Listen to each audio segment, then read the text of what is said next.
Good morning my friends, कैसे हैं आप लोग। देखिए आज हम आपको पढ़ाएंगे क्लास 11th का प्रोज जो है बुक, उसका lesson 1 the portrait of a lady, जो कि खुशवंत सिंह ने लिखा है। देखो इसमें जो लेखक हैं खुशवंत सिंह ही अपनी कहानी बताते हैं, जो उनका दादी के साथ एक्सपीरियंस रहता है। खुशवंत सिंह कहते हैं कि उनकी दादी बहुत ही दयालु प्रवृत्ति की हैं।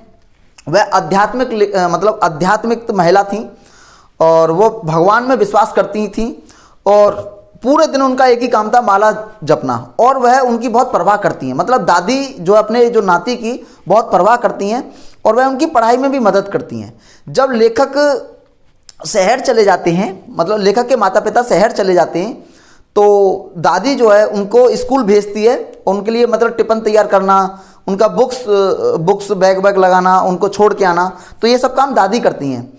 तो जब लेखक बताते हैं कि उनको स्कूल में ना वो पढ़ाया जा रहा है, संगीत सिखाया जा रहा है, तो दादी बड़ा मतलब अजीब, बड़ा मतलब बुरा सा बिहेव करने लगती है। वो घृणा सा उसको संगीत से होता है, क्योंकि दादी की भी कमी नहीं है। उस जमाने में जो संगीत को एक जो माध्यम माना जाता था, वो संगीत को माध्यम माना जाता कि मतलब एक रोजी रोटी के लिए, यानी कि मांगने जो मांग के जो लोग खाते हैं ना, जो तुमने देखा होगा कुछ लोग आते हैं वो मतलब गाना गाते हैं फिर वो मांगते हैं, तो मांगने कमाने का एक ये साधन माना जाता था उस ज़माने में। आज इतना डेवलप हो गया कि आज तो आर्टिस्ट बोला जाता है, सिंगर बोला जाता है, पता नहीं क्या क्या है, रॉक स्टार। अगर कोई वैसे ही रैंक रहा है कर रहा है तो उसको भी रैपर, यानी पता नहीं क्या क्या बोलते हैं, रैपर ही होता है भाई।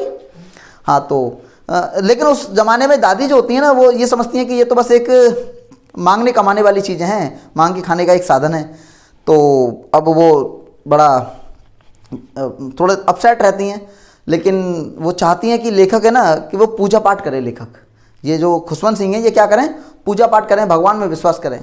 और देखो दादी के पास एक जो गौरैया होती है, स्पैरो गौरैया, तो गौरैया दादी के पास आती है, दादी उसको दाना वाना डालती हैं, तो गौरैया दादी के साथ खेलती है, दादी के साथ मतलब बैठी रहती है बहुत बहुत देर तक, और गौरैया के साथ दादी मतलब टाइम स्पेंड करते हैं एक दूसरा। तो जब दादी मर जाती हैं, दादी का देहांत हो जाता है, तो उस दिन गौरैया आती है और जो लेखक है वो देखता है कि गौरैया आई है, तो उनको तिनका डालते हैं गौरैया के लिए, मतलब स्पैरो के लिए दाना वाना डालता है लेखक। तो जब दाना डालता है तो लेकिन गौरैया उस दिन दाना नहीं खा के जाती है। तो ये दादी का जो स्नेह है कि एक देखो न केवल एक इंसानों के लिए, अपने जो पोता है उसका जो नाती है उसी के लिए नहीं, बल्कि जो दादी का जो स्नेह है वो उस जो पक्षियों के लिए भी कितना स्नेह है। और पक्षी जो गौरैया है उसकी मौत वाले दिन भी आती है और उसको जो दाना मिलता है। अब देखो पक्षी तो पक्षी है, उसको दाना मिलता है तो वो दाना नहीं खाती है। क्यों नहीं खाती है? क्योंकि उसको एक प्रेम है, उसको पता है कि जो मेरे साथ खेलती थी, जो मेरी इतनी केयर करती थी इतने दिनों से, अब उसको जो है वो आज लेटी हुई है और वो महसूस हो जाता है ना। देखो पक्षी हैं, तुम सोचते हो ना इनको कुछ पता नहीं चलता। देखो ये पेड़ पौधे हों, पशु पक्षी हों, ये बोलते नहीं हैं, लेकिन ये सब महसूस करते हैं। जब आप इनको कत्ल करने जाते हो ना, मारते हो, कुछ इनके साथ कुछ करते हो, तो इनको फील होता है, जैसे तुमको फील होता है ना, वैसे इनको भी फील होता है। तो गौरैया को फील हुआ कि भाई जो दादी हैं वो एक्सपायर हो गई हैं, अब नहीं उठने वाली हैं। तो गौरैया भी बड़ा कुछ देर खड़ी रहती है वहाँ, मतलब बैठी रहती है, और उसके बाद उड़ जाती है, चली जाती है, लेकिन दाना नहीं खाती है।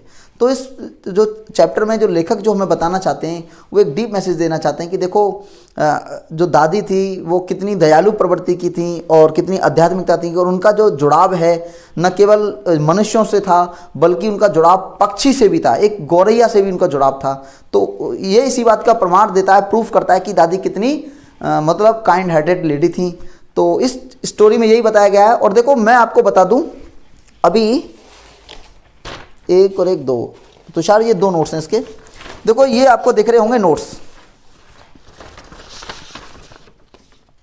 एक ये रहा नोट्स और एक ये रहा नोट्स।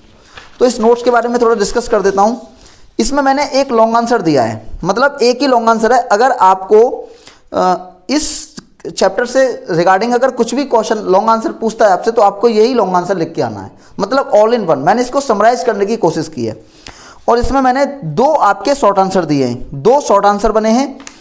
तो 2 शॉर्ट आंसर हैं और 1 लॉन्ग आंसर है।